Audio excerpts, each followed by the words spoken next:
Bienvenue sur toute l'actualité en France et à l'international. On commence tout de suite. La vidéo est apparue sur les réseaux sociaux avant que l'Iran puisse la faire disparaître. Une boule de feu si énorme qu'on pouvait la voir à des kilomètres s'est élevée dans le ciel nocturne au-dessus d'Ispahan, la troisième plus grande ville d'Iran, avec une population de 2-3 millions d'habitants. Ce n'était ni une petite explosion secondaire ni un incendie de bâtiment. C'était une détonation qui a été enregistrée par des satellites météorologiques géostationnaires en orbite. Le souffle était si puissant que les premières images ont été décrites par des analystes, des témoins et finalement même par le président Trump lui-même, qui a partagé la vidéo sur Truth Social comme l'une des détonations les plus importantes observées depuis le début de l'ensemble de la campagne américano-israélienne contre l'Iran le 28 février 2026. Parce que rien ne dit mieux gestion sobre d'une crise nucléaire qu'un bouton de repartage présidentiel et un tour d'honneur avant même que la poussière ne retombe. L'Iran ne voulait pas que cette vidéo existe. Les autorités iraniennes ont rapidement cherché à supprimer les images, à restreindre les communications dans la zone et à contrôler les informations qui atteignaient le monde extérieur sur ce qui venait de se produire dans l'une des villes les plus stratégiquement importantes du pays. Elles ont échoué. La vidéo a circulé. Les images satellites ont suivi. Le tableau qui s'est dégagé de l'analyse indépendante a confirmé ce que le silence de l'Iran essayait de dissimuler. Ispahan n'est pas seulement une ville. C'est le cœur battant du complexe industriel nucléaire et balistique iranien. Ce qui a illuminé le ciel d'Ispahan cette nuit-là était le résultat de ce contre quoi les gouvernements, les agences de renseignement et les experts en non-prolifération mettaient en garde depuis des années. Quand l'infrastructure militaire et nucléaire la plus sensible au monde est concentrée dans une seule ville, et que cette ville devient une cible, les conséquences sont évidentes. Pour comprendre pourquoi Ispahan compte plus que tout autre endroit dans le conflit avec l'Iran, il faut comprendre ce qui s'y trouve réellement. Le centre de technologie nucléaire d'Ispahan, connu sous son acronyme INTEC, est la principale installation iranienne de conversion de l'uranium et de production de combustible. C'est là que l'uranium yellowcake, la matière première extraite du minerai iranien, est transformée en hexafluorure d'uranium gazeux, la substance d'alimentation que les usines d'enrichissement par centrifugeuse utilisent pour produire de l'uranium enrichi. La conversion du yellowcake en hexafluorure d'uranium est la première étape critique du processus d'enrichissement. Sans elle, les centrifugeuses de Natanz et de Fordo ne peuvent pas fonctionner. Ispahan est le point de départ de toute la chaîne iranienne d'enrichissement. Au-delà de l'installation de conversion, Ispahan abrite le centre iranien de recherche et de production de combustible nucléaire, qui produit les assemblages de combustibles spécialisés utilisés par les réacteurs nucléaires iraniens. La société Iran Aerospace Industries Company opère dans la région où elle produit des composantes aéronautiques, des capacités d'entretien d'hélicoptères et du matériel militaire. La base aérienne militaire de Badr, l'un des nœuds critiques de la défense aérienne et de la coordination des frappes en Iran, se trouve dans la ville. La province d'Ispahan abrite plusieurs complexes de l'industrie de la défense impliqués dans la production de missiles balistiques, la fabrication de composantes et l'entreposage. Lorsque le directeur général de l'Agence internationale de l'énergie atomique, Rafael Grossi, a déclaré en juin 2025 que l'Iran construisait une troisième installation d'enrichissement d'uranium quelque part près d'Ispahan, l'implication était claire. Ispahan n'est pas un site nucléaire périphérique. C'est le centre autour duquel s'organise une grande partie de l'infrastructure nucléaire la plus sensible de l'Iran. L'explosion dans la nuit des 30 et 31 mars 2026 résultait de l'utilisation par les forces américaines de ce que le Wall Street Journal a rapporté comme étant un volume élevé de bombes anti-bunker de 2000 livres. Il ne s'agit pas de munitions conventionnelles larguées par voie aérienne. La GBU, 57 Massive Ordnance Penetrator de 2000 livres, est la plus grosse bombe conventionnelle de l'arsenal américain, conçue précisément pour pénétrer des installations souterraines durcies et exploser à l'intérieur de la structure souterraine plutôt qu'en surface. Quand une GBU 5-7 pénètre un dépôt souterrain de munitions, un site de stockage de carburant pour missiles ou un entrepôt de composantes d'armement et explose, les explosions secondaires provoquées par ce qui s'y trouve peuvent être beaucoup plus importantes que la charge initiale du pénétrateur. La boule de feu qui a illuminé Ispahan et qui a été enregistrée par les satellites météorologiques est exactement le produit de ce mécanisme, un anti-bunker pénétrant une installation militaire et balistique souterraine, puis déclenchant la détonation secondaire de munitions stockées, de carburant pour missiles et de composantes d'armement entassées à l'intérieur. Une vidéo géolocalisée par CNN a montré que les explosions provenaient des environs de Baharestan, une ville située à environ 13 miles au sud du centre-ville d'Ispahan. L'emplacement situait la frappe dans la zone du complexe industriel et militaire qui entoure les installations nucléaires et aérospatiales du secteur. Les explosions secondaires ont continué pendant des minutes après le souffle initial, ce qui correspond à un dépôt de munitions ou à un dépôt de carburant pour missiles en feu qui explose en séquence à mesure que la chaleur se propage dans les matières stockées. Des témoins à Ispahan ont décrit des sons d'explosions successives se poursuivant longtemps après la frappe initiale. Ce schéma est caractéristique d'une frappe conventionnelle contre un complexe de stockage, et non d'une détonation nucléaire qui se serait produite instantanément. La question immédiate, qui a émergé de chaque grande agence de renseignement et de chaque média couvrant la frappe, était la même que celle qui planait au-dessus d'Ispahan depuis juin 2025, où se trouve l'uranium hautement enrichi. C'est la question la plus lourde de conséquences et la moins résolue de tout le conflit avec l'Iran.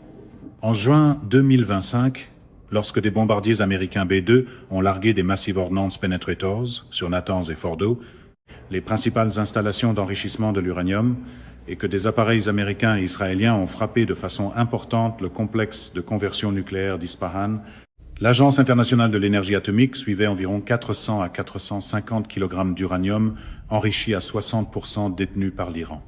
À 60% d'enrichissement, cette matière se situait à une étape technique majeure seulement du niveau militaire. Une fois poussée au seuil de 90% requis pour une matière de qualité militaire, elle aurait suffi à produire environ 11 engins nucléaires, selon les estimations citées par l'émissaire américain Steve Witkoff durant les négociations d'Islamabad. Après les frappes de juin 2025, l'Agence internationale de l'énergie atomique a retiré ses inspecteurs. Malgré tous les exposés triomphants, le problème central est resté obstinément hors écran. La matière qui comptait vraiment n'avait toujours pas été localisée avec certitude. Le sort de ces plus de 400 kg d'uranium hautement enrichi est devenu la question de renseignement non résolue la plus urgente de toute la communauté de la non-prolifération. L'ancien commandant des gardiens de la révolution iranien, Mohsen Rezaï, a déclaré le 20 juin 2025 que la matière nucléaire enrichie avait été déplacée vers des lieux sûrs. Le secrétaire américain à la Défense, Pete Hegseth, a affirmé immédiatement après les frappes qu'il n'avait connaissance d'aucun renseignement indiquant que la matière avait été déplacée. 9 mois plus tard, l'Agence internationale de l'énergie atomique reconnaissait qu'elle ne savait toujours pas où se trouvait l'uranium hautement enrichi de l'Iran. Ce qui rendait Ispahan particulièrement importante dans cette énigme, c'était une image satellite obtenue et analysée par le Bulletin of the Atomic Scientists en collaboration avec le journal français Le Monde. L'image, prise 3 jours avant les frappes israéliennes de juin 2025, montrait un gros camion chargé de conteneurs à l'entrée du tunnel sud du complexe souterrain d'Ispahan. Les experts techniques indépendants qui ont examiné l'image ont dit ne pas pouvoir déterminer avec certitude ce que contenaient ces conteneurs. Mais le moment choisi, 3 jours avant les frappes attendues, le type de véhicule, la configuration du chargement et le contexte stratégique indiquaient tous un transfert précipité de matériel vers le complexe de tunnels souterrains d'Ispahan avant le début des bombardements. Le calcul effectué par des analystes nucléaires laissait entendre que le camion aurait pu transporter une quantité correspondant à une portion importante, voire à la totalité, du stock iranien d'uranium hautement enrichi. Si cette analyse est correcte, alors le complexe de tunnels souterrains d'Ispahan est devenu l'endroit le plus important au monde du point de vue de la sécurité nucléaire. Ce complexe possédait une caractéristique précise qui le distinguait des installations de Natanz et de Fordo. Il n'a pas été frappé pendant la campagne de juin 2025. Les entrées de l'installation souterraine d'Ispahan, au nord-est d'Ispahan, ont été scellées par l'Iran, possiblement dans le cadre de préparatifs défensifs avant les frappes américaines. Mais la structure souterraine elle-même a survécu intacte. Au moment où l'explosion du 30 mars a illuminé le ciel nocturne d'Ispahan, la question la plus importante n'était pas de savoir si les installations de surface avaient été endommagées, c'était de savoir ce qui se trouvait encore sous terre. L'analyse des images satellites de la région d'Ispahan par le CSIS a conclu que l'installation souterraine au nord-est du centre de technologie nucléaire d'Ispahan ne semblait pas avoir été frappée lors des attaques israéliennes ou américaines de juin 2025. Le directeur général de l'Agence internationale de l'énergie atomique avait indiqué que l'Iran construisait potentiellement une 3e installation d'enrichissement quelque part près d'Ispahan, possiblement dans ce complexe souterrain même. Les images satellites de la période suivant les frappes de juin 2025 montraient une activité limitée au complexe de surface et des dommages étendus aux structures hors sol.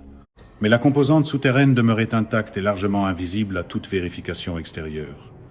Le complexe visé par la frappe du 31 mars, qui a produit l'explosion massive visible depuis les satellites, ciblait l'infrastructure militaire et balistique de surface dans la zone industrielle d'Ispahan. Les rapports de responsables américains et l'analyse en source ouverte décrivaient constamment les cibles comme des infrastructures militaires liées à la production, à l'assemblage et à l'entreposage de missiles balistiques. Les installations de la base aérienne militaire de Badr ont été ciblées. Des complexes de l'industrie de la défense liés au développement de missiles ont été frappés. Les explosions enregistrées par les satellites géostationnaires étaient des détonations secondaires de composantes de missiles entreposés, de propergols et de munitions, plutôt que de quelque matière nucléaire que ce soit. L'Agence internationale de l'énergie atomique a confirmé l'absence de conséquences radiologiques et l'absence de rejets radioactifs à la suite de toutes les frappes sur Ispahan pendant le conflit. Ce qui brûlait dans cette spectaculaire boule de feu était du matériel militaire conventionnel et non de la matière nucléaire. Mais cette spectaculaire explosion conventionnelle n'est presque pas la bonne chose à regarder. Cela donnait des images dramatiques, ce qui est pratique quand votre doctrine préférée consiste à confondre le spectacle avec la conclusion. La frappe qui a occupé les manchettes internationales et les caméras satellites était visible précisément parce qu'elle visait des installations de surface capables de brûler et d'exploser de façon spectaculaire. La question plus lourde de conséquences et moins visible concerne ce qui pourrait encore se trouver intact dans le complexe souterrain qu'aucune bombe n'a encore atteint et qu'aucun inspecteur n'a encore pénétré. La réaction de l'Iran aux frappes sur Ispahan a montré un niveau de contrôle de l'information qui laisse croire que le gouvernement comprenait parfaitement ce que le monde voulait le plus voir et ce qu'il était le plus déterminé à cacher. Les autorités iraniennes ont confirmé que des attaques avaient eu lieu. Les médias iraniens ont fait état de victimes et de dommages. Mais des évaluations détaillées de ce qui avait précisément été frappé, de ce qui avait été détruit, et surtout de ce qui n'avait pas été détruit dans le complexe souterrain, étaient absentes des communications officielles iraniennes. L'Organisation iranienne de l'énergie atomique a confirmé les frappes contre des infrastructures nucléaires dans d'autres volets du conflit, tout en gérant avec soin ce qu'elle disait des installations souterraines d'Ispahan. La position de l'Agence internationale de l'énergie atomique tout au long du conflit a été celle d'une frustration croissante. Le directeur général Grossi a appelé à répétition à la retenue militaire afin d'éviter le risque d'un accident nucléaire. Il a confirmé l'absence d'augmentation du rayonnement, hors site à la suite de toutes les frappes. Il a confirmé que les autorités iraniennes avaient refusé l'accès des inspecteurs de l'Agence internationale de l'énergie atomique à plusieurs installations. Il a aussi reconnu publiquement que l'agence ne connaissait toujours pas l'emplacement du stock iranien d'uranium hautement enrichi. C'est habituellement le moment gênant où le script de la conférence de presse manque d'adjectifs alors que les inspecteurs, eux, n'ont toujours pas la carte. Sa déclaration à PBS selon laquelle on croit que la matière se trouve à Ispahan et qu'elle pourrait éventuellement être déplacée a constitué l'une des évaluations de renseignement les plus importantes rendues publiques pendant tout le conflit. Le chef du gendarme nucléaire mondial disait, en substance, que la plus dangereuse quantité de matière nucléaire non militarisée sur Terre se trouvait quelque part à Ispahan ou dans ses environs, et que ni lui ni les inspecteurs qu'il dirigeait ne pouvaient vérifier précisément où. C'est cela que l'Iran ne veut pas que le monde voie, pas la boule de feu, pas les images satellites d'installations balistiques en flammes. Ces images, aussi spectaculaires soient-elles, racontent une histoire de conflit militaire conventionnel qui est compréhensible et fini. Ce que l'Iran ne veut pas rendre visible, c'est l'autre image. Le complexe souterrain au nord-est d'Ispahan qui n'a pas été frappé. L'entrée du tunnel, scellée avant les attaques de juin 2025. Les 400 kg d'uranium, hautement enrichi, que 9 mois de l'opération de renseignement, par surveillance, la plus sophistiquée de l'histoire américaine, n'ont pas permis de localiser avec une confiance suffisante pour agir. La troisième installation d'enrichissement que le directeur général de l'Agence internationale de l'énergie atomique a dit être en construction quelque part près d'Ispahan. Les scientifiques nucléaires dont les funérailles ont rassemblé des milliers de personnes dans des villes iraniennes pendant tout le conflit. Les ingénieurs et les physiciens morts dans des frappes ciblées que les États-Unis et Israël menaient non seulement pour détruire des installations physiques, mais aussi pour éliminer la base de connaissances humaines qui pourrait les reconstruire. L'explosion d'Ispahan qui a illuminé le ciel nocturne et qui a été enregistrée par des satellites météorologiques était réelle, et elle était importante. Des anti-bunkers américains ont frappé un important complexe de stockage balistique et militaire. Les détonations secondaires ont détruit des mois d'inventaire d'armes accumulées. Le spectacle visuel était bien réel et les dommages militaires étaient réels. Mais l'histoire que raconte cette explosion demeure incomplète sans l'histoire que le complexe souterrain d'Ispahan n'a pas encore racontée. La boule de feu visible depuis les satellites est ce que l'Iran n'a pas pu supprimer. Ce que l'Iran s'efforce le plus de protéger, c'est la partie que les satellites ne peuvent pas encore voir. C'est l'explosion que l'Iran ne veut pas que le monde connaisse ce soir. pas celle qui a déjà eu lieu, celle qui n'a pas encore eu lieu. Les caméras ont capté les feux d'artifice. La question sans réponse est restée sous terre, là où les slogans sont beaucoup moins utiles. Le fait qu'elle se produise un jour ou non dépend des négociations, des inspections et des ententes qui, jusqu'ici, ont produit 20 et 1 heure dans un hôtel d'Islamabad et une annonce de blocus naval plutôt qu'un bilan vérifié de l'endroit où se trouvent réellement les 400 kg de la matière nucléaire la plus dangereuse de l'Iran. Pour mesurer pleinement l'importance stratégique d'Ispahan, au-delà du simple spectacle visuel de l'explosion, il faut comprendre l'histoire en couches de cette ville précise comme cible, et ce que chaque vague successive de frappes a ou n'a pas réussi à accomplir pour dégrader la capacité nucléaire de l'Iran. Les frappes de juin 2025, menées dans le cadre de l'opération israélienne Rising Lion, puis de la participation américaine qui a suivi, ont visé Ispahan, où des images satellites ont ensuite confirmé des frappes sur plus de 2 douzaines de bâtiments du centre de technologie nucléaire d'Ispahan. Les dommages étaient étendus et visibles. Des bâtiments de conversion de l'uranium ont été détruits. Des installations de production de combustible ont été frappées. L'infrastructure spécialisée qui convertit le minerai brut d'uranium en matière d'alimentation pour l'enrichissement par centrifugeuse a été gravement endommagée. Une analyse satellitaire du CSIS, publiée par la suite, a confirmé une destruction étendue en surface, accompagnée d'une reconstruction limitée par la suite, ce qui laisse croire que les Iraniens comprenaient que rebâtir des installations connues et déjà bombardées était futile, compte tenu de la certitude de frappes répétées contre toute reconstruction visible. Ce que les frappes de juin 2025 n'ont pas atteint, c'est le complexe souterrain au nord-est du centre de technologie nucléaire de surface. Cette installation souterraine avait vu son entrée scellée par les autorités iraniennes avant le début des frappes, une préparation défensive que les analystes ont interprétée comme la preuve que l'Iran anticipait les frappes et prenait des mesures pour protéger ce qui était entreposé à l'intérieur.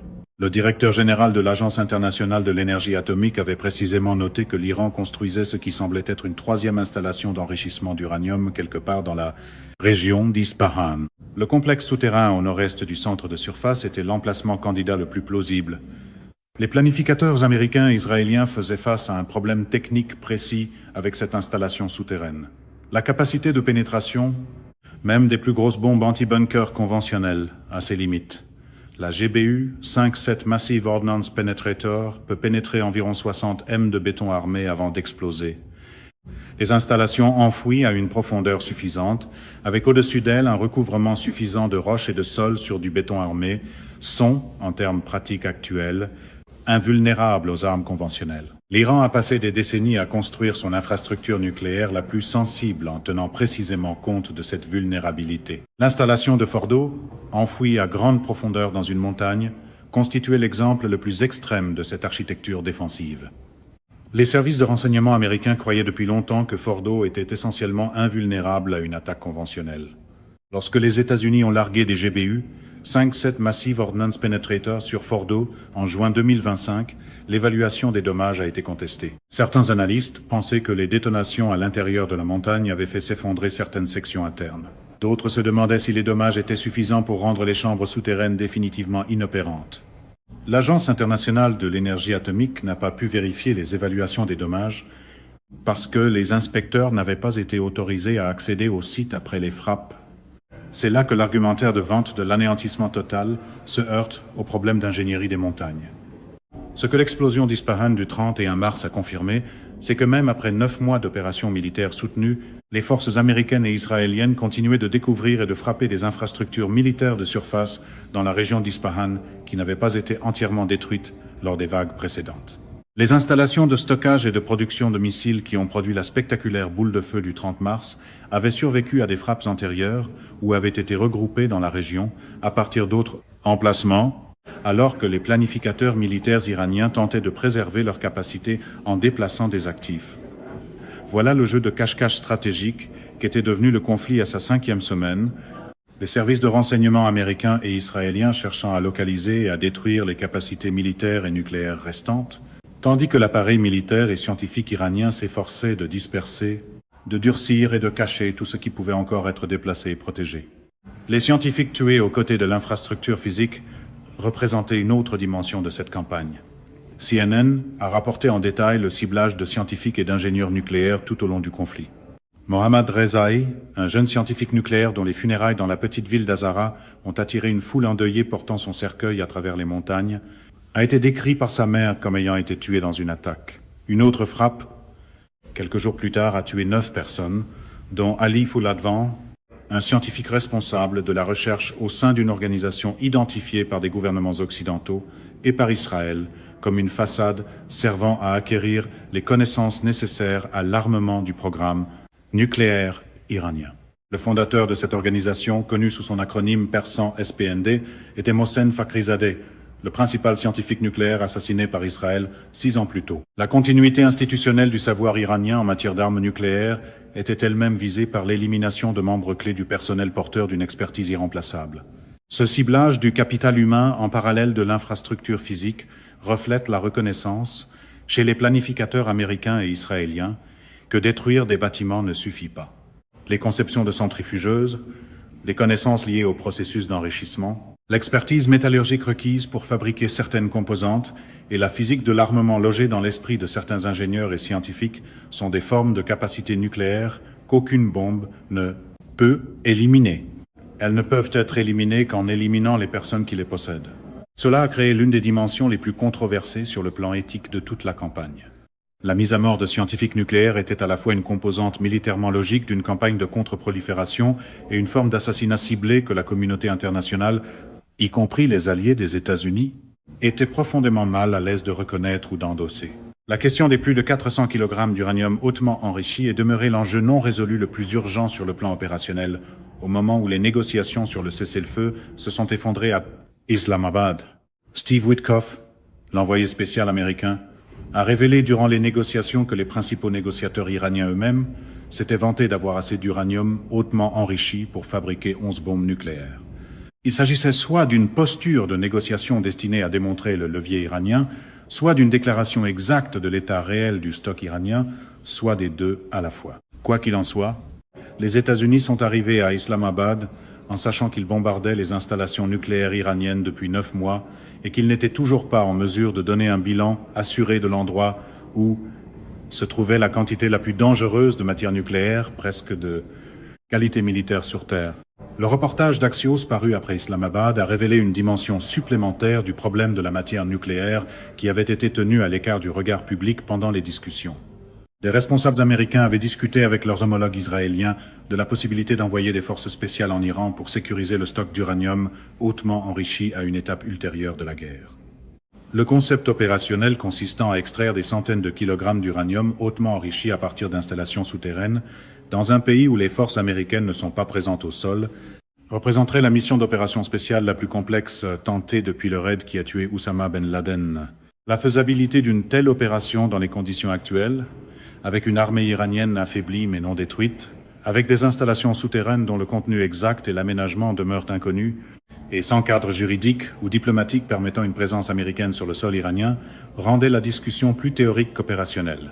Mais le simple fait qu'on en discute confirmait à quel point les décideurs américains avaient conclu sérieusement que les bombardements n'avaient pas permis de résoudre définitivement le problème de l'uranium enrichi. Les déclarations publiques de Trump sur le stock d'Ispahan ont révélé la tension entre son message politique et sa réalité opérationnelle. Il a déclaré dans une allocution publique que les sites nucléaires avaient été frappés si durement qu'il faudrait des mois pour s'approcher de la poussière nucléaire. Quelques jours plus tard, dans une entrevue avec Reuters, il a ajouté que la matière enrichie était si profondément enfouie qu'il ne s'en souciait pas. Voilà le rythme bien connu, d'abord proclamer la réussite totale, puis expliquer avec désinvolture pourquoi l'objectif central reste quelque part hors champ. Ces deux déclarations ne peuvent pas être toutes deux entièrement exactes. Si les sites ont été anéantis, la matière qui s'y trouvait ne serait accessible qu'au prix de mois de déblaiement des décombres, ce qui la rendrait effectivement sécurisée par la destruction. Si la matière est si profondément enfouie que Trump dit ne pas s'en soucier, alors elle a survécu intacte dans une installation qui n'a pas été détruite avec succès. L'ambiguïté entre ces deux cadrages n'est pas rhétorique. Elle reflète une véritable incertitude du renseignement quant au sort des actifs nucléaires les plus lourdes conséquences de l'Iran. L'explosion d'Ispahan qui a illuminé la nuit des 30 et 31 mars était réelle, massive, le produit d'une campagne soutenue de pression militaire maximale appliquée à la zone industrielle la plus stratégiquement concentrée de l'Iran, et elle était visible depuis l'espace. Elle a détruit de réelles capacités militaires. Elle a dégradé une véritable infrastructure de production de missiles. Les explosions secondaires qui ont brûlé pendant des minutes après les détonations initiales des pénétrateurs ont consumé un véritable inventaire d'armes, dont le remplacement exigera du temps et des ressources. Mais la boule de feu appartenait à l'infrastructure de surface. L'incertitude quant à ce qui se trouve dessous, dans un complexe souterrain dont l'entrée a été scellée avant les attaques de juin 2025, auquel l'Agence internationale de l'énergie atomique s'est vue refuser l'accès, qui pourrait contenir la troisième installation d'enrichissement de l'Iran et possiblement des quantités importantes d'uranium hautement enrichi, cette incertitude n'a pas brûlé dans cette explosion. Elle est toujours là. C'est ce que l'Iran s'efforce le plus de protéger. C'est ce que les agences de renseignement du monde et les organismes de surveillance nucléaire cherchent le plus urgemment à localiser. C'est l'histoire que l'Iran ne veut pas que le monde voie. Et il est beaucoup plus difficile de présenter un stock caché comme réglé quand les inspecteurs se tiennent encore devant la porte. Pas la boule de feu qui a déjà eu lieu. L'installation souterraine qui a survécu à tout jusqu'ici et qui représente la question de sécurité nucléaire non résolue la plus lourde de conséquences du XXIe siècle. C'est la fin de ce bulletin d'information. N'oubliez qu'à vous abonner pour ne rien manquer de l'actualité en France et dans le monde. Merci de nous avoir suivis. Au revoir, à bientôt.